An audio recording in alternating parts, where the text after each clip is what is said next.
Welcome, everybody, to the next episode of Scarpad's Comic Treks number 2. And in today's episode, we're going to be looking at the next comic book that I picked up as a kid for my Star Trek comics, and that would be the Marvel Comics adaptation of Star Trek, the motion picture. This came out probably late 1979 to early 1980 when the movie came out. And it was the first comic that Marvel put out once they get the license after Gold Key got the license. And they put this book out in, both the monthly and you'll remember sometime around that time they put it out as a comic special magazine, which they've just recently released as a 40th anniversary facsimile of the book. But this was the story broken down into 3 parts. And I remember as a kid, there was a while where you stopped getting new Gold Key. Gold Key winded down around 1978 or so. And there was no new Star Trek on the racks. And let's talk a little bit about Star Trek the Motion Picture. Star Trek the Motion Picture was one of my favorite Star Trek movies to this day. Now, a lot of people will say, well, it's slow, it's boring. But you got to remember the era this was brought out in, 1979. Movies weren't up to the speed and the way that we have movies today with the CGI fest. Movies back then, especially space movies, I'll try to kind of emulate, if they're going to a gold standard, they're going to try to emulate 2001. A lot of people think that movie in itself is boring, but I love 2001. I remember seeing 2001: A Space Odyssey in 70 millimeter at the Paramount Theater here in Springfield, Massachusetts, and it was phenomenal. Everything from the opening scene with the apes right to the closing Star Child sequence. Fantastic. So a lot of movies in that era were either trying to emulate 2001 or they were trying to be like The Last Starfighter and Battle Beyond the Stars and Star Crash and Things to Come. Kind of schlocky B movie fodder. Fun, but schlocky.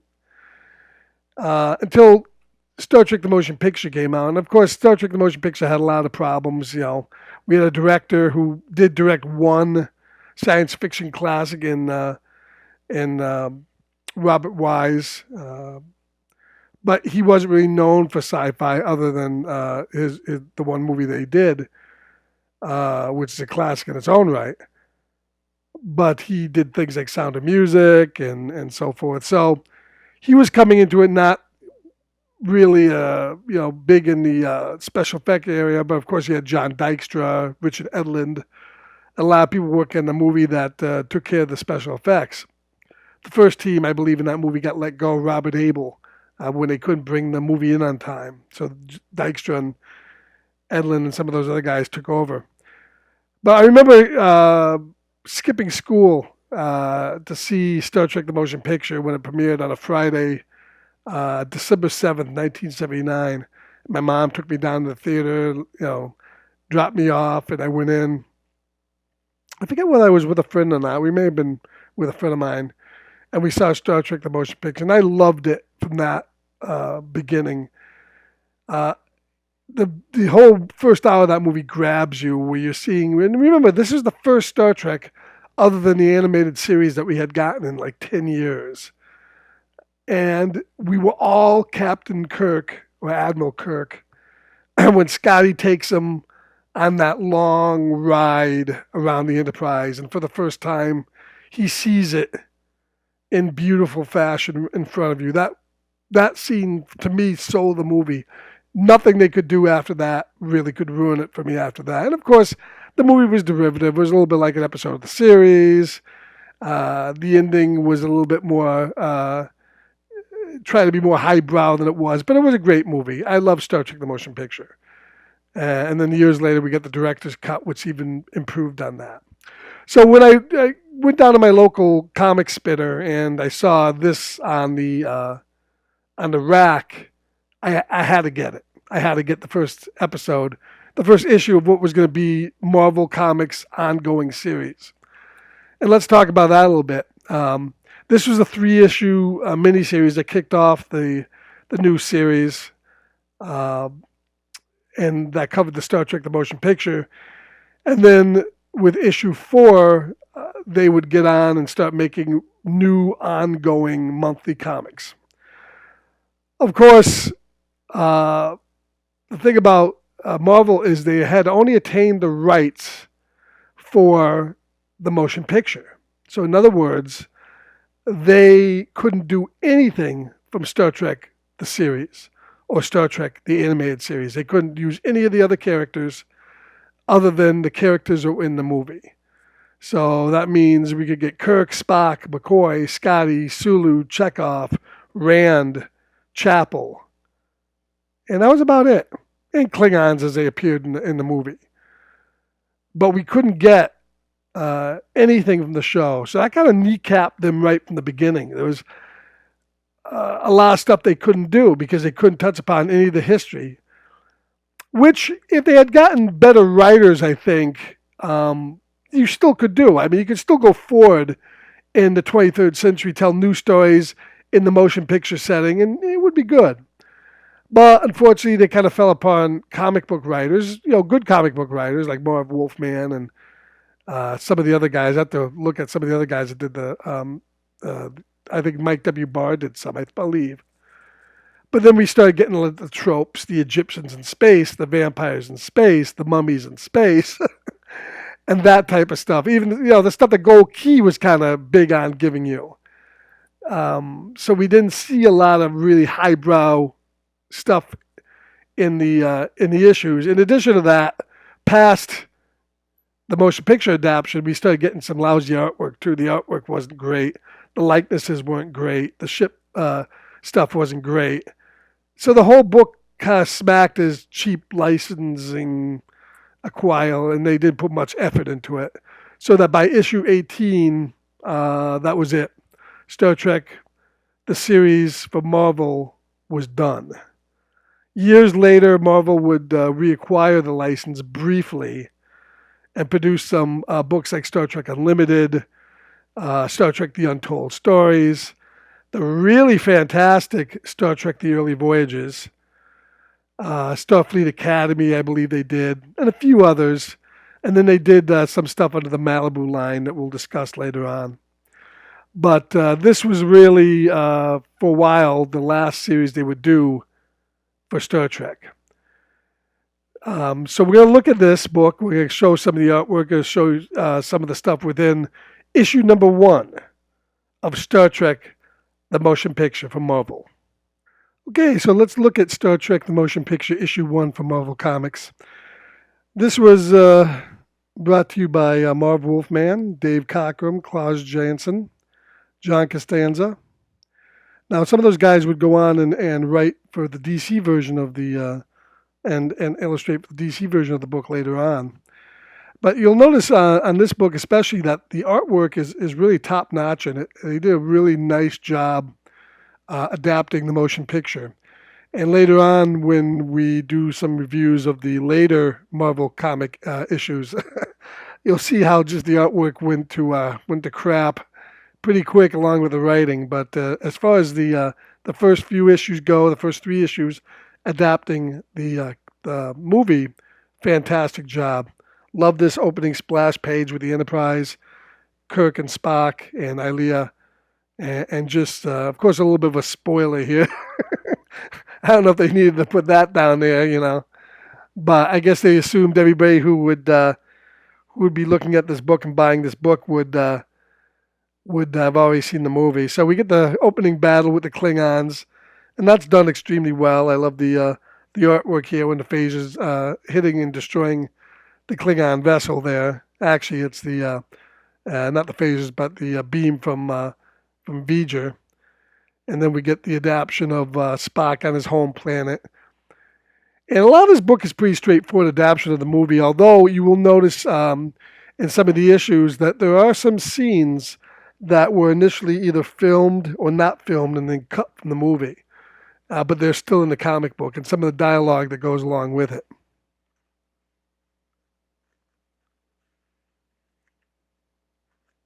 Of course, you need the Fun Factory here, and Marvel pimping some of their other books.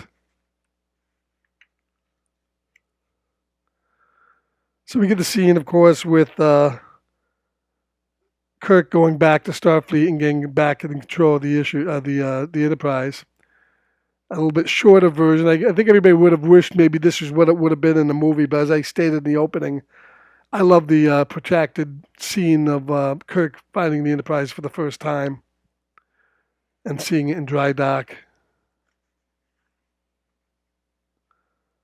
And then Kirk's first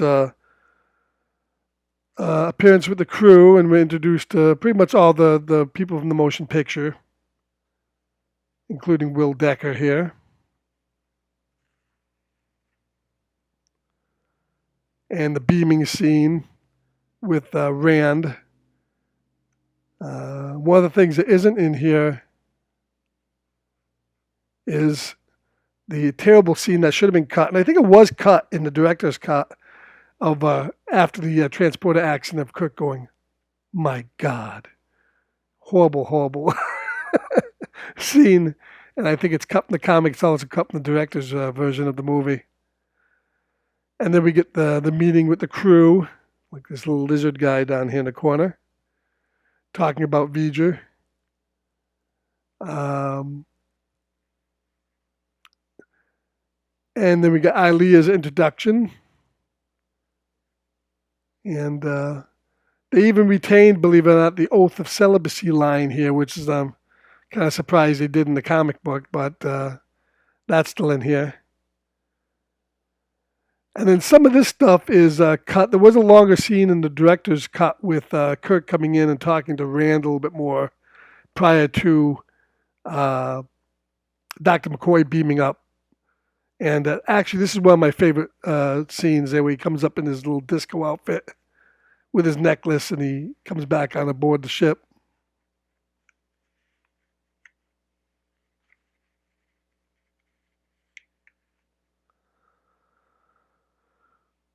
But the artwork in this book is really nice. So we get the wormhole scene here. That's done pretty well, and it's naturally a little bit shorter than what it was in the movie. You get the little explanation. Wormhole, a sun spiraling of stars, fluid light which narrows into a deadly and inescapable vortex. Plays better in the comic book than it did in the movie. What was this Grit too? Did anybody actually do Grit and deliver the newspaper when they were a kid? I remember Grit.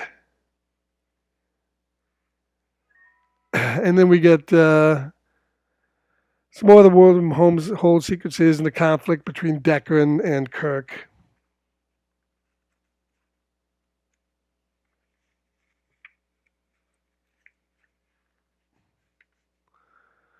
And then the book ends with the scene where Spock is coming on board the ship. I love this rendering of the Vulcan shuttle here.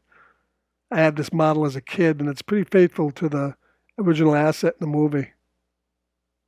Done really well. And the scene where he meets Chekhov for the first time.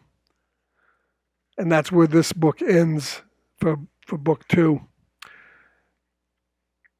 And overall, as I said, really nice adaptation of the motion picture. You can tell they put some time and effort into this particular intro book, and it's done really well. And as a beginning of the series, it really gave you hope that we'd be getting some really, really good, cool stuff from Marvel when it comes to Star Trek. But unfortunately, it wasn't to be.